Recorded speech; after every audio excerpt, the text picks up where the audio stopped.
Okey, kita sambung subtopik yang terakhir iaitu 6.3 kepentingan pelbagai bentuk muka bumi di Malaysia. Di akhir pembelajaran, pelajar akan dapat menghuraikan kepentingan pelbagai bentuk muka bumi di Malaysia. Okey, kepentingan tanah tinggi. Okey, pertama, tanah tinggi ni sesuai kita jadikan dia sebagai tempat pelancongan. Okay, sebab kawasan tanah tinggi ni mempunyai pemandangan yang menarik, suhu yang nyaman.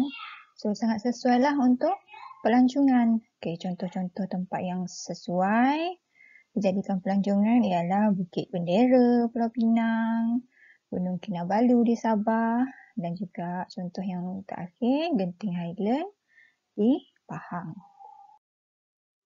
Okey, kepentingan tanah tinggi lagi adalah untuk jana kuasa hidroelektrik. Okey. Kawasan tanah tinggi menerima hujan yang sangat banyak. Okey. So, sesuai untuk penjanaan kuasa hidroelektrik. Okey, contohnya Empangan Bakun di Sarawak. Kepentingan yang ketiga adalah untuk pertanian. Okey. Kerana kawasan tanah tinggi ni sesuai untuk tanaman hawa sederhana. Contohnya sayur-sayuran, buah-buahan. Okey. Contohnya di Cameron Highland Pahang dan juga di Tanah Tinggi Kundasang Sabah. Okey, kepentingan tanah pamah. Yang pertama, sebagai tempat pertempatan. Dan tanah pamah ni kan kawasan yang rata kan. So, sangat stabil untuk kita jadikan pertempatan. Contoh-contoh pertempatan, contohnya bandar-bandar besar lah. Kuala Lumpur, Johor Bahru, Alustar. Okay. Kepentingan tanah pamah yang kedua ialah perindustrian dan perdagangan. Okay. Kawasan tanah pamah ni dilengkapi kawasan infrastruktur asas yang berpotensi menjadi kawasan perindustrian. Contoh-contohnya, kawasan perindustrian Perai di Pulau Pinang, kawasan perindustrian Shah Alam di Selangor dan juga kawasan perindustrian Kamunting di Perak. Okey, kepentingan tanah pamah yang seterusnya ialah perhubungan dan pengangkutan. Contohnya jalan raya, landasan kereta api, lapangan terbang. Ia sesuai dibina di tanah pamah. Okey, kepentingan tanah pamah yang seterusnya ialah untuk pertanian. So, kawasan tanah pamah ni sesuailah sangat untuk pertanian. Contohnya nak tanam padi. Padi di dataran Kedah, Perlis yang kita baru je belajar tadi. Okey. Lepas tu getah, kelapa sawit dan juga tanah pamah untuk penanaman nanas pun sesuai. Okey, untuk kelapa sawit ni, tadi kita dah belajar dia sesuai ditanam di kawasan tanah beralun. Okey, tadi kita cakap tanah beralun juga tanah pamah. Okey, kepentingan saliran. Apa dia kepentingan saliran? Kita boleh jadikan saliran ni sebagai sempadan. Okey, contohnya Sungai Golok. Kita jadikan dia sempadan antarabangsa antara negara Malaysia dengan negara Thailand. Okey, ini Sungai Golok. Okey, so kawasan ini ialah Thailand. Di sini ialah Malaysia. So, sungai ini adalah sempadan. Okey, ini adalah sempadan antarabangsa.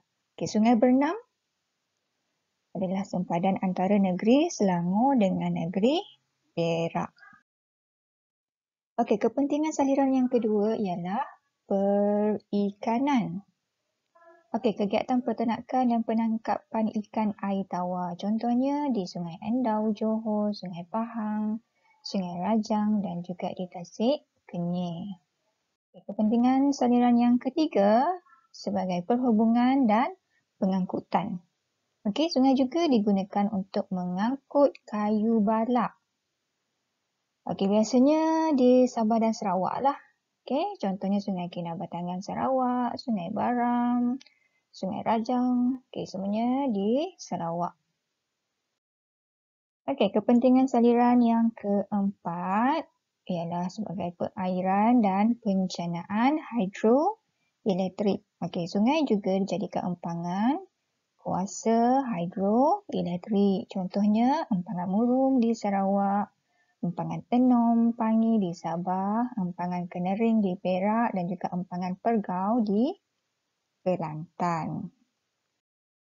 Okey, kepentingan pinggir laut yang pertama iaitu perikanan.